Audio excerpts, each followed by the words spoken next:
have the mechanical skill to do well. It's going to be what draft do they create for themselves? How simple is it for them to execute on it? Because like when we get to the kind of the lower tiers of teams in the qualifier, I'm not expecting them to be, you know, the best drafters in the world and make every choice perfect, right? I'm expecting to see mistakes. I'm expecting to see some holes in the draft, but as long as they can minimize those, then we're going to see moments like Quantum where it's like you have a lifesteal of your Kunkka, lifesteal will always outscale the Kunkka, just get to that point in the game. So I think it is so critical for these teams to make sure that their draft is as solid as possible, because again, the play, I'm expecting it to be volatile. They've not been together for too long. They've probably only played a couple scrims before playing the qualifier.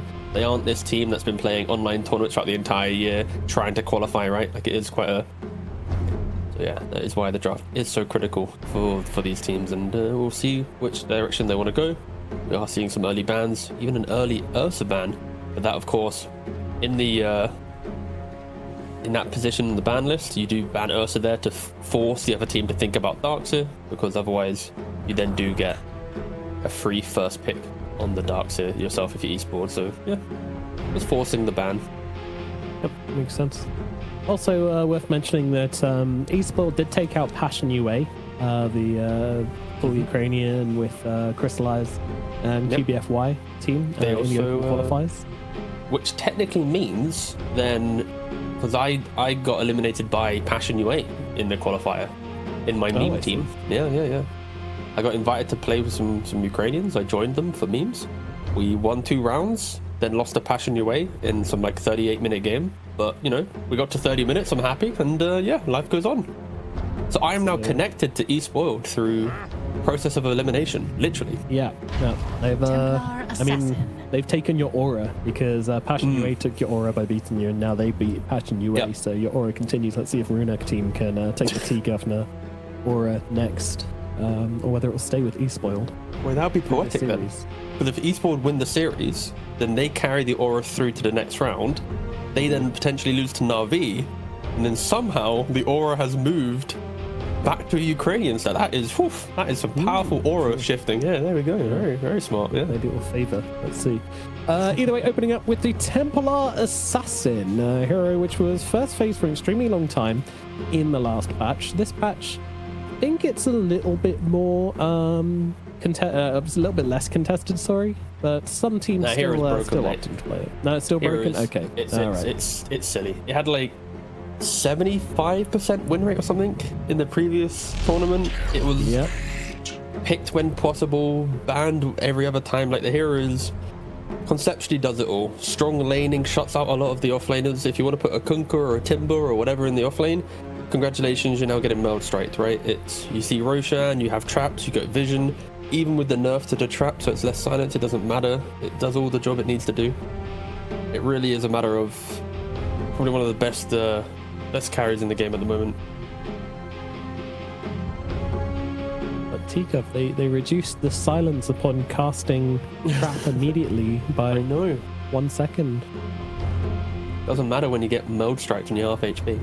Yeah. The thing with TA though, it's like TA is is very good, but no offense to any TA player, it's one of like the most obvious heroes, right? Because like the item path is always kind of the same thing, right? From the carry role, it's like you want Deso, you have Dragon Lance, you go Hurricane Pipe, you get Blink, you might get like a Daedalus or a Nullifier, you know, it's like maybe BKB if you're feeling a bit fruity on the hero, right? It's just like there's nothing too special about the hero. Sure, there's some mechanical skill behind hitting side blades and, you know, putting your traps in the right places and whatnot, but fundamentally it's quite an easy hero to understand and to play on.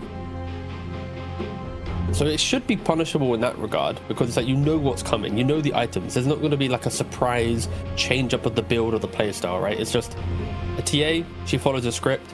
The script is really, really good, but at some point people should try and find ways to deal with that. The kind of the predictability of the hero. It is true, but no one ever has, because it's just too good. It's too good. So no, Terrorblade is always that kind of hero who has enough armor to maybe survive against the TA for a little bit longer than most. He also has the illusions to be able to rep through her refraction relatively quickly. And then, of course, the Skadi later on to force her into not having as much mobility in the fights. But, you know, these are all nice in concept, but in reality, when your teammate's getting meld strike to half health, it doesn't really make too much of a difference. The problem with the TB versus TA is, again, TA has no timings she cares about. She plays in refraction, on meld. There's like no cooldown. So if she sees a bad fight, if she pokes the meta from the Terrorblade, you blink out, you disengage, you wait for meta to be on cooldown, TA's ready to go again. And that is one of the main reasons she is so potent. So for Runa Team at least, they need to find ways to kind of keep the fight alive without Terrorblade having to full commit. And I like the Naga Siren. I think the hero has risen in popularity a lot recently, especially because we're seeing like with Beastmasters and Enigmas and Tidehunters and any of these heroes, even like Mars, like any hero that forces the engagement to be on my spell, I must kill. If the spell gets used incorrectly, then how do I take that secondary fight? And Naga Siren, of course, always punishes that. From the support role, you buy Blink Dagger, or Glimmer Cape, you get Song, you control that engagement, everyone goes to sleep, you walk away, you wait for the spells to like kind of fade out, then you go back in. They don't have the big spells, right? So now eSpoiled has to make sure that they aren't playing on, you know, big single target pick off spells that they can continue to skirmish with. And yeah, so far so good. They got Centaur. Plays on Blink Stomp, it's fine. Sure, Stampede is kind of a big cooldown, but doesn't really matter. Nah. You know, like it gives you more of that reset like you were talking about against the Terrorblade. Just poke, get the meta, reset. Naga Siren will do her best to sing the song of her people and try to catch out the Centaur when he goes to the Stampede. So it's a lot of sort of a big game of rock, paper, scissors here. With meta, Stampede, Song. Now we'll have a Snowball in the mix as well. I don't really know how that pairs up to the rock, paper, scissors game. Rock, paper, scissors, Snowball. A hard one. It's tricky. Someone might just lose everything. Might maybe beats paper, but not instantly. It's gonna take a bit of time. Oh, what's going on the camera? And new angles. I'm gonna predict that's his phone. I don't know what it is. Like the lines going across the camera as well. It's like some sort of it's old school like, monitors. How long until we get like an official, you know, Dota app for pro players? So when they are on broadcast, they have, you know, like when you do like the Face ID check, you have to get your face inside the frame. Yeah, we do that for the player cam, and if they move their face too far away from the frame, it then just bleeps at them. Any forehead enjoyers? Because like till the end, for example, my guy has, and Shigetsu as well. Oh, yep, the forehead enjoyers eating good tonight. At least look, Queasy actually has some good lighting. At least like my guy set up like some soft light, like actually it's quite a harsh light, but still. Great camera work, guys. He's very proud of his wallpaper. Yeah. And then we have pro players go, you know what? Why don't I have a major following or brand or anyone really invested in my career run? Brother, you showed him a forehead for 17 games. yeah. No one knows your face. They only know you from the wrinkles of your forehead. Those are lovely curtains on Queasy as well. Like I'm full 10 out of 10. The golden and black curtains, very classy. Draft has progressed, of course. Runa Team, they do have the basically just the anti-skirmish lineup, right? We already said that eSpoiled is playing on, you know, low cooldown pick off and fight. You got tag team and punch and coil and blink stomps on a Centaur, TA with constant mail strikes. And on Runa Team, you've got Rum Buff, Boat, Terrorize, Naga Song, Sunder. Like every hero on Runa Team has the potential of a clutch turnaround. And eSpoiled, their entire logic is find hero, kill hero, and hope to not have a turnaround. So now they have to like navigate 4 options that can like threaten their jump, which is actually very exciting. It really is like offense versus defense in regards to the draft at the moment.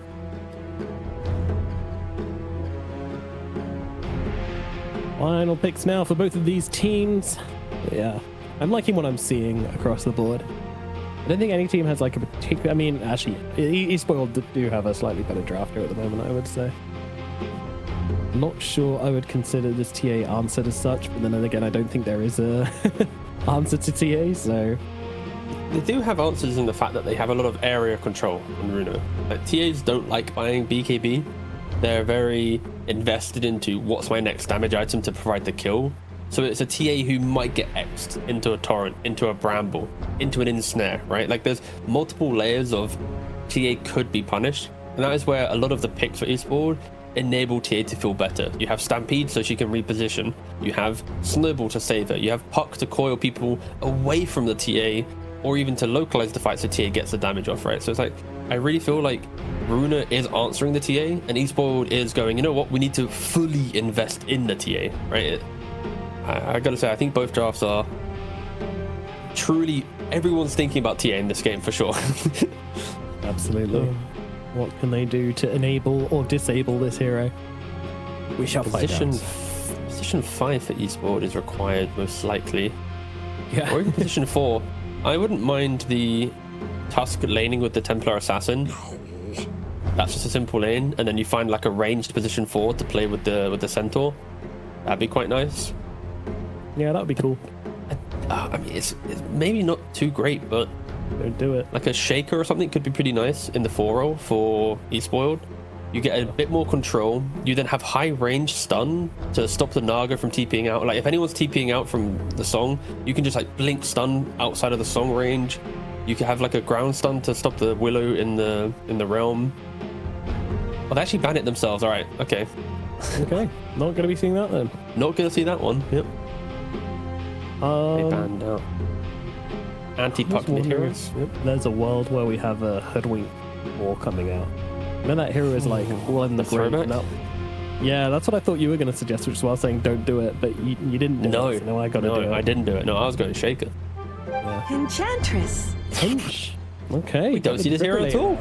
Oh, yeah. God. Really reviving. Bambi's back. So this hero sort of fell off a bit because, well, multiple reasons, but one of the big ones was that her impetus doesn't do damage to troops anymore, which means that you can't really scale into a pseudo carry anymore. You're sort of stuck being either killing heroes or just trying to like control out fights as best you can. But you can take Terrorblade Illusions, which is always very nice. And then Keeper of the Light going to come out from Runa Team as their final pick. It's a mid Keeper of the Light. So shove the wave in, potentially get early Vessel, maybe even like an early Orchid. That will threaten the puck.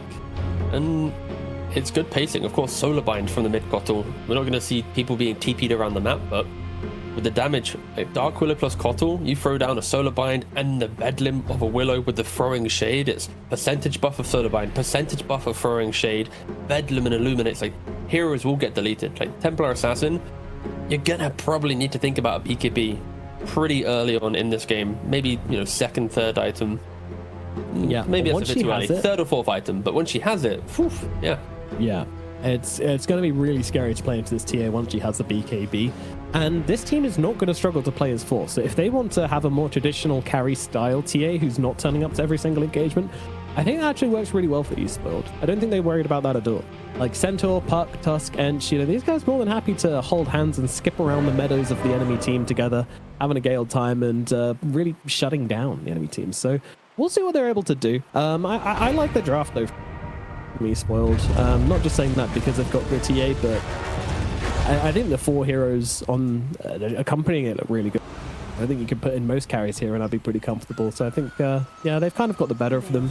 Runa Team, though, it's looking very traditional from them, other than the Coddle mid. And it does always come down to the Coddle mid. How much can it do? Is it going to roll the game? Will you get a good timing on the Spirit Vessel? Will you have charges on the Spirit Vessel? So many questions to ask. And now we're going to get some answers, hopefully, in game number 1 between Runa and eSpoiled here as they start their road to the International. Yeah, in regards to the facets we want, I'd argue seeing anything too crazy. I think everything's somewhat predictable. No one going left field with a crazy facet choice. But we have, of course, the start of game smoke. This time around, the puck gets seen. We'll have to do pass off. I mean, you can actually take some more. So.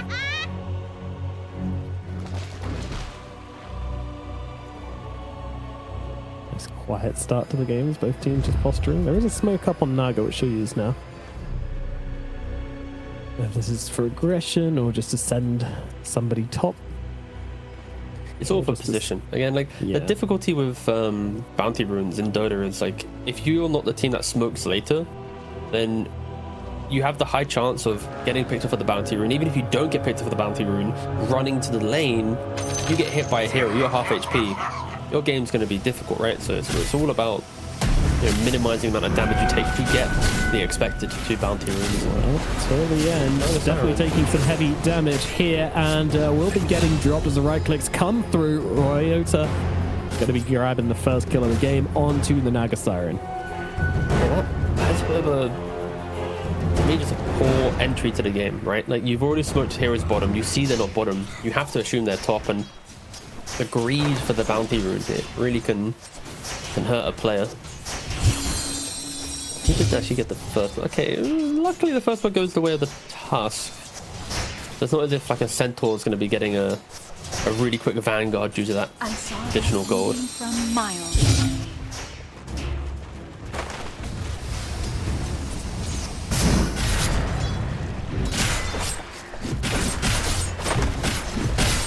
Top and bottom. And aggression coming out from both teams. Of course, you've got the tag team on one side, so he's always going to want to go in and get some clicks off. Bottom side as well. The Enchantress. Really super annoying. Now, Adsticle probably wants to get a creep here. And yeah, we'll be taking the miniature hell bear and also messing up with the pull. Pretty nicely done.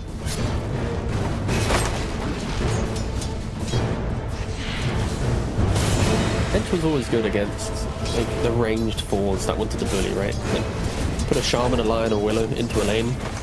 They're good at just zoning position 5, but when it's a position 5 with a creep, prowess in lane does fade a little bit. Yes, Enchantress, once you get to level 3, you can take over level 5 units. The lane will get even harder. So yeah, PA should be complete free farm in the bot lane due to the Enchantress's presence. And in addition to that as well, you know, good map pressure should come out as they jump up in the top lane here till the end. Might just be falling, but Metamorphosis has been popped, so maybe that gets them the return kill onto Waste 21. And yes, indeed, Waste 21 will be dead to Shigetsu. So, what a competitive name, actually. Waste 21. Yeah, it's because isn't it? His name on Wikipedia is Tam-OP. I don't know how you want to pronounce it, but oh well. Oh, Waste 21 just got a kill. Yeah, good kill, Waste 21.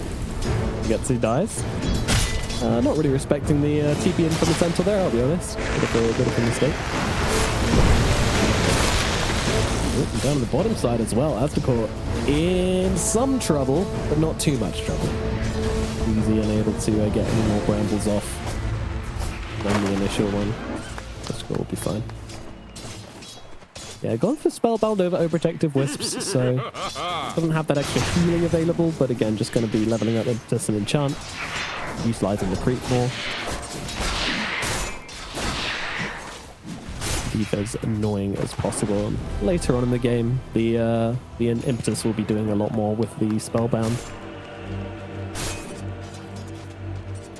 I think if Ent was to be playable at the moment, it's not for Overprotective Wisps. I think it would be more towards you take Spellbound, you still want to try and have some type of input in the fight outside of, ooh, I'm kind of tanky.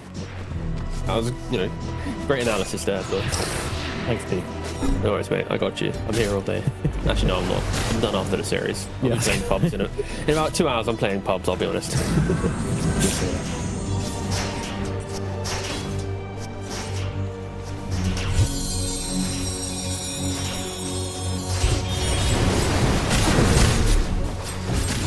Top lane. I'm always feeling like a kill is coming in any second here, and I might be correct as they move on to till the end, and yeah, there you go. Down goes the Naga Siren. It's just this melee hero which isn't tanky enough to survive a tag team stomp combination, so it's a little bit rough. If Shigetsu doesn't have meta up either, then there won't be a return kill coming either, so yeah, it's the problem is, awkward. if Naga Siren isn't in a position to body the tag team, she doesn't do enough to stop them just killing the Terrorblade. Even though he has good armor, you know, tag team plus hoof stomp, double edge, the Terrorblade is going to be in a really big spot of bother.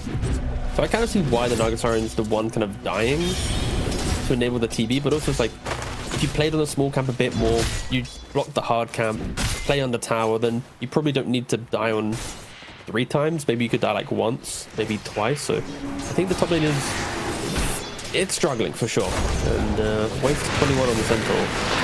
Very early Vanguard as Queasy, bottom side. The jungle is one more impetus will be coming down, but the Wander's there, keeping Queasy alive as Nikki Cool comes in for this one. Level 6, looking for the Solar Bind target, and that's going to be Snov. Damage coming out as Snov trying to get the return kill onto Albica, but Albica just running the TA in circles.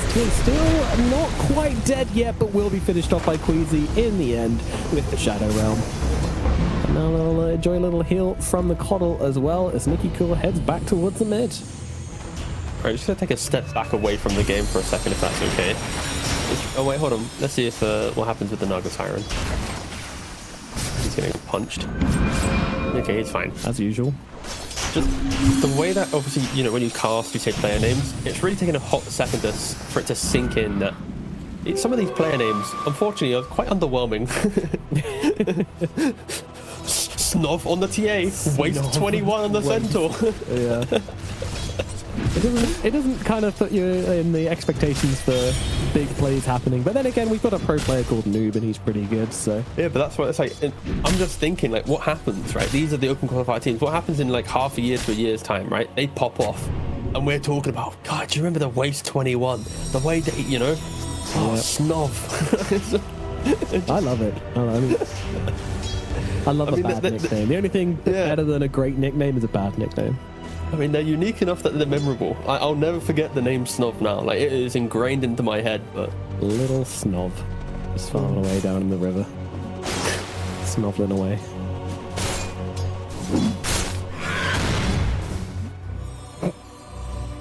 Nice micro, honestly. Like, Aztekor is just kind of playing bottom lane with this little Centaur, using Stomp to get some denies and stuff, and just being super obnoxious whilst the TA is away. Yeah, pretty cute.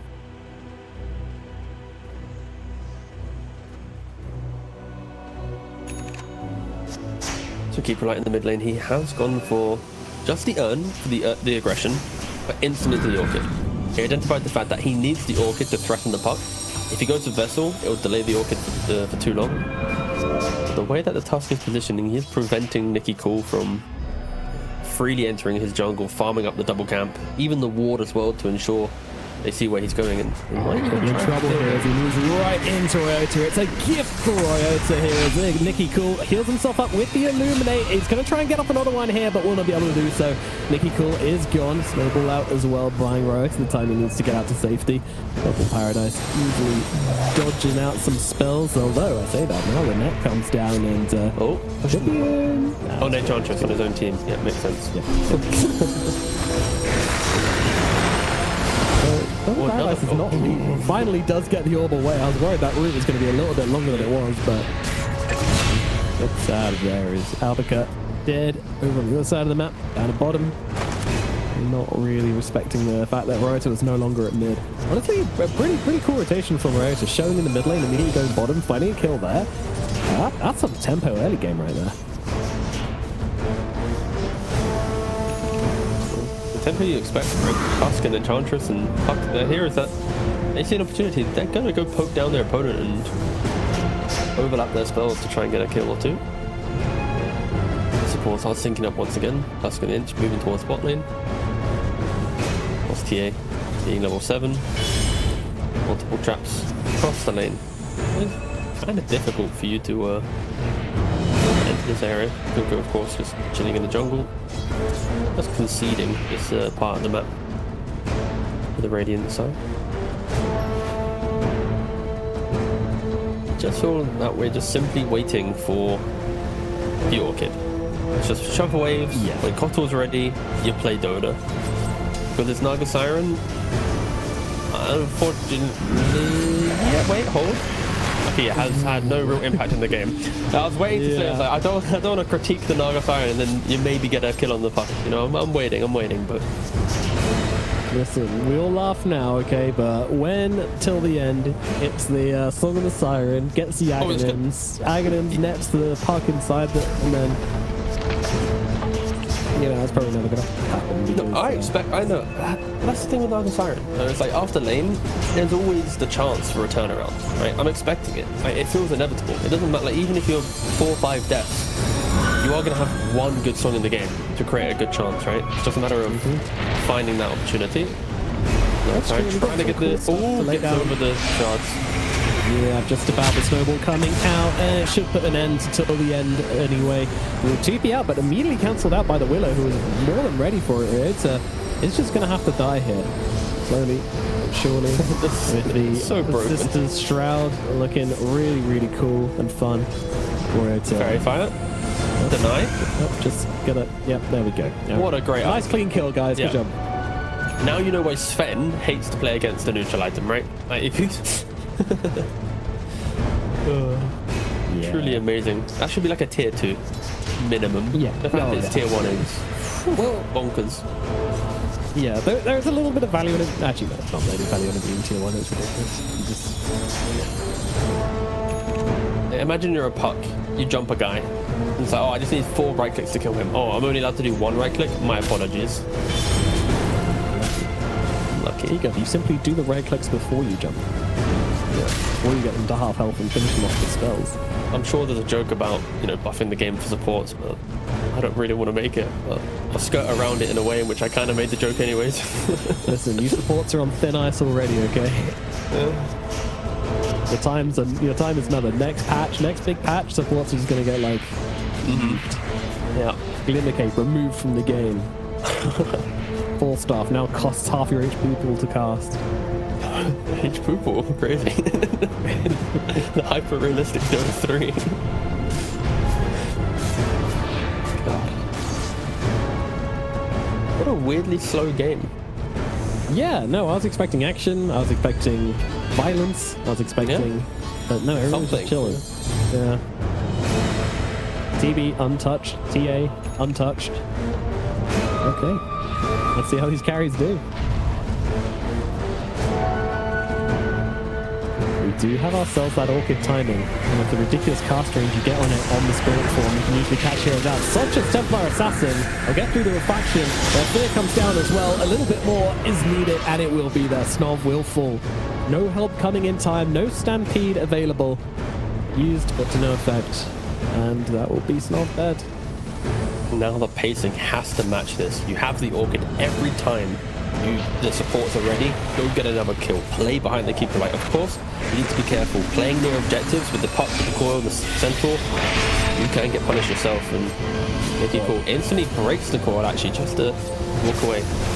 You have the hill that Naga Siren refused to walk into. We're back to being healthy.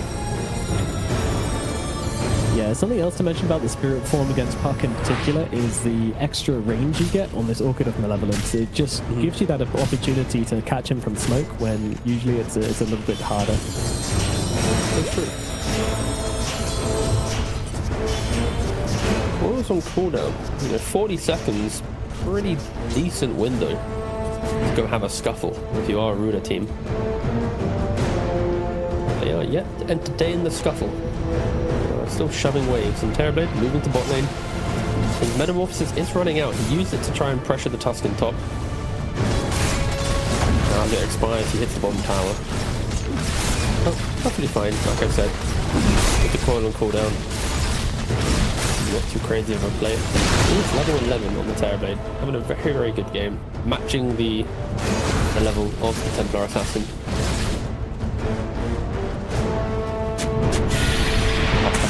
And there it is. Orchid comes out. It's not going to do a whole lot by the looks of it, though. I say that Terrorize is going to be there. Actually, they might just have enough, and yes, they will. Nicky Cool brings him down.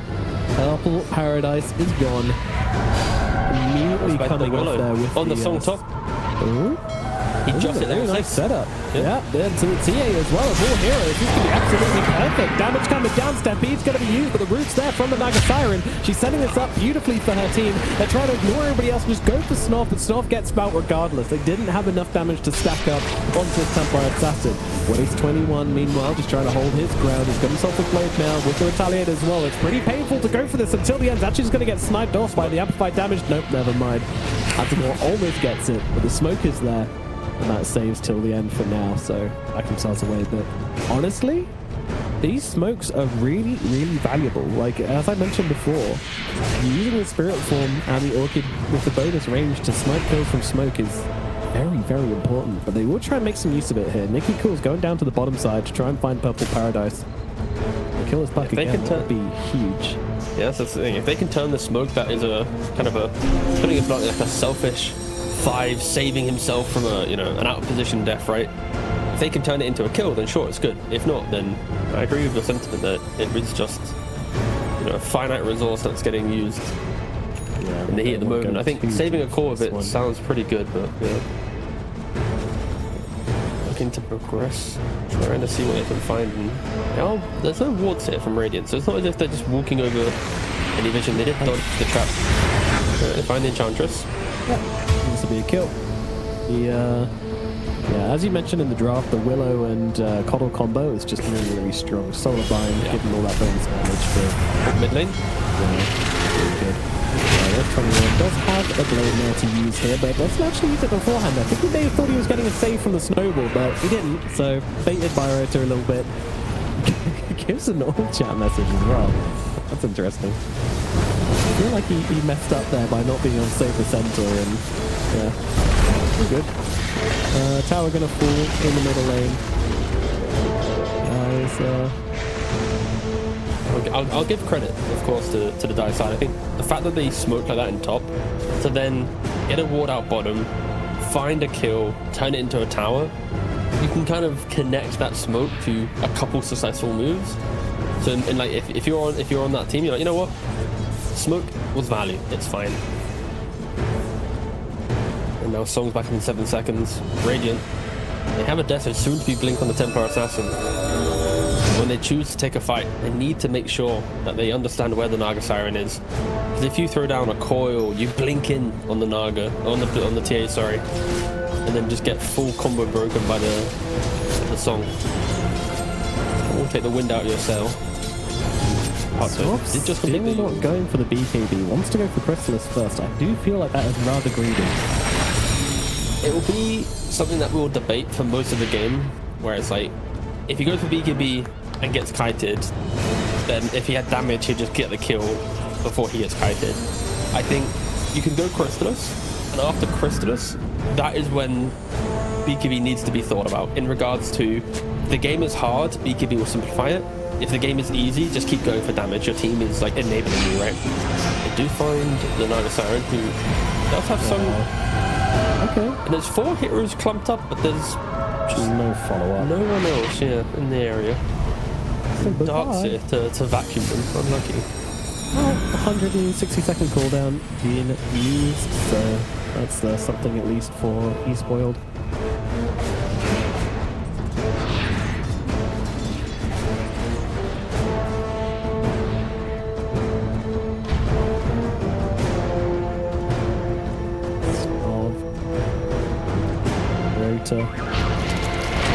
We're looking for Queasy up here. Queasy, awkward spot in the trees, but I imagine still probably going to die.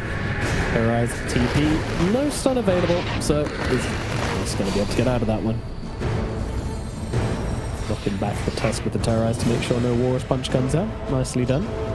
And again, still just farming and farming and farming. TB, farming. Snob, farming on the TA. When will Shigetsu and Snob meet? Ah, there it is. See? Crystallis and BKB now queued up in the TA's inventory. She knows what she wants. Just a little bit more damage. A little bit more damage. And then not to die. Oh man. Small is just like, come on dude. Like, you're just using these illusions to block my camps. Like, what is this? That's good. That is half the fun of Naga Siren. Yeah. And that's also something to think about with like Nature's Prophet, right? You put one casual point in Treants and then they don't really have any objective pressure, so now you can just block capture them using Provision once more.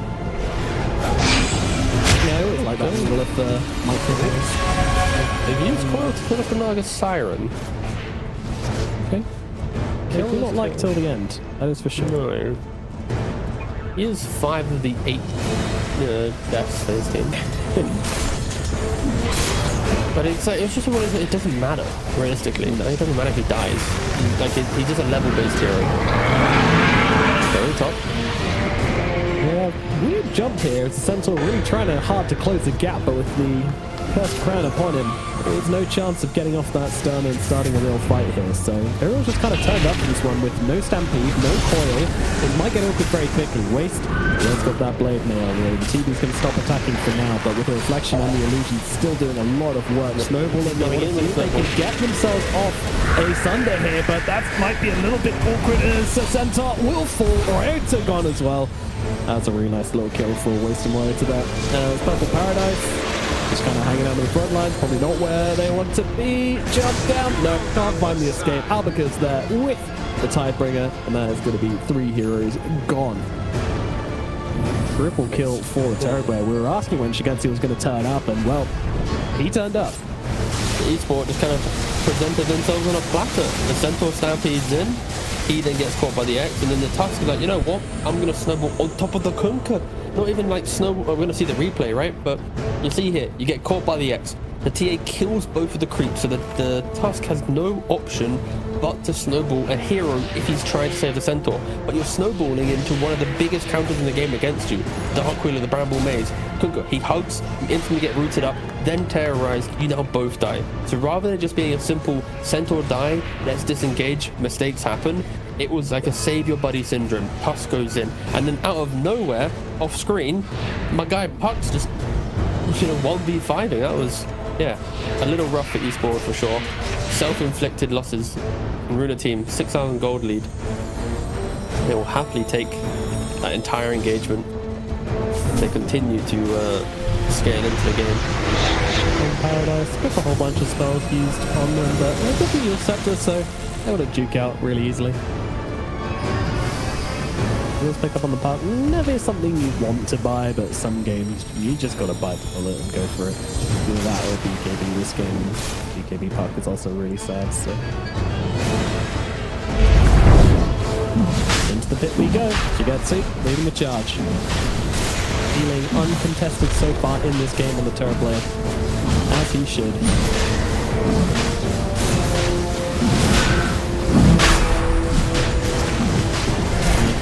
Amping them all up with these Illuminates coming through. Nice and healthy, keeping the illusions alive. Stuff, and absolutely no response from eSpoiled. Runa Team very much ahead of the moment. It's Queasy even setting up for a kill onto Ryota. Staggering their spells as much as possible, Queasy. Trying to make sure the team can come in and kill off Ryota. It's locked down forever, my god. Queasy making this hero look broken. Tusk just cannot escape that ever. During the draft, we were talking about like what is the counter to TA, one of the most popular carries in the patch, and I think we're seeing it in full force. Just multiple ways to prevent that aggression. The defensive capabilities across the board. The 1 and 2 TA really doing nothing as Puck uses his orb to north, has a Yule's orb again. You'd like to think he should be able to get out, yeah. Spaceship dodge the X. Even a Centaur Stomp to help out, but the TA. 311 CS, but no contribution to the game as of yet. Yeah. To be fair, like, what's he really gonna jump? Like Kunkka? Not gonna kill him. The Dark Willow that can Shadow Realm? Alright, not killing him. The Naga Siren that can mirror image to dispel into then song? Nope, you're not killing him. Keeper of Light? Oh wait, there's a blinding light. That's the mischance. Terrorblade? Oh, he got Sunder. Like, every hero has a way to go, thank you, TA, but you need more items to deal with us here. Yeah. This is going to become a real issue, even with the BPB as well. And that's just good drafting. You know, like it's honestly good drafting from Runa to make sure, even though they don't have any like direct Giga counters to TA, because I'm not sure those exist, but you have, again, all heroes which just cannot be really blown up by her in a nutshell. You're going to need supports to come in and deliver a little bit more than they currently are. Okay, he's tickling on the tier 3. Forcing the enemy back. Trying to be as annoying as possible. Talking about being annoying, Purple Paradise about to get annoyed by Queasy here. Oh, not quite. Link away. They will escape. Although, Nicky Cool inside. In the daytime, there's not really much chance of this gank happening. I see Purple Paradise hands. They're still here. This puck is very annoying. Yeah, good puck players are able to always skip waves in aggressive positions and, you know their limits of their escape. It's very useful to have that in your team. Also, it's just like the way in which eSpoiled are playing is like a contradiction to the heroes that they have, right? Like, you expect them to be more aggressive, and of course, to all the points you've mentioned, there's reasons why they haven't, but at what point would it turn around for them?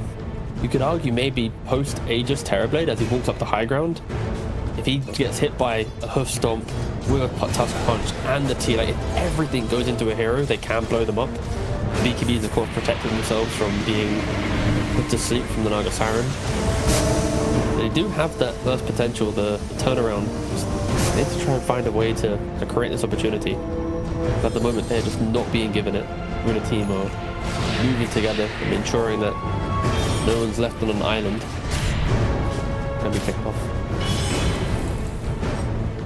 Interesting that Shigetsu's going for the Daedalus in this game. And I feel like, especially versus TA, something like Butterfly usually is the choice. So a hero which loves buying MKB, and the extra attack speed really helps you to get through her fractions quicker. But this kind of just shows that you don't want this Centaur being able to just be up and be a frontliner against you. You want to be able to take him out. It's a big damage. Finally, add to court. It's going to get caught out here. Did cost them that fresh Agadins on the Keeper Polite. The Ignis Fat is putting them down. And then ignore it. Everybody's a moth when the mini map. Look at all the Radiant heroes. Just not in base. Not guys, skip top wave, go mid wave. Alright, calm the jungle. They're also underneath a ward.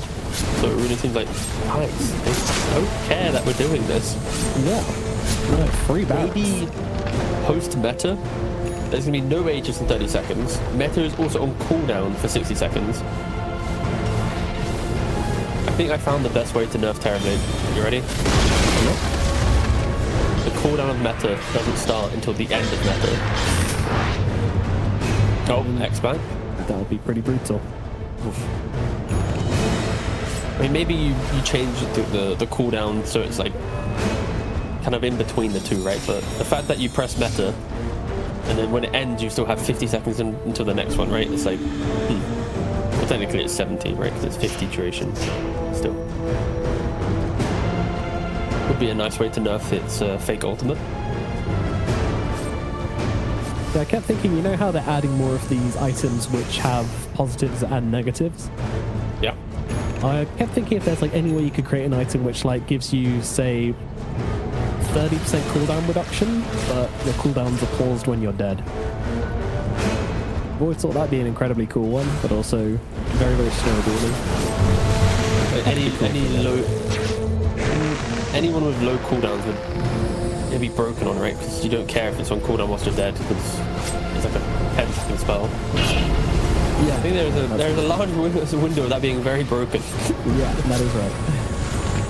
Only purchasable on heroes with cooldowns of 60 seconds or more. There we go. Or only effect spells with 60 seconds or more.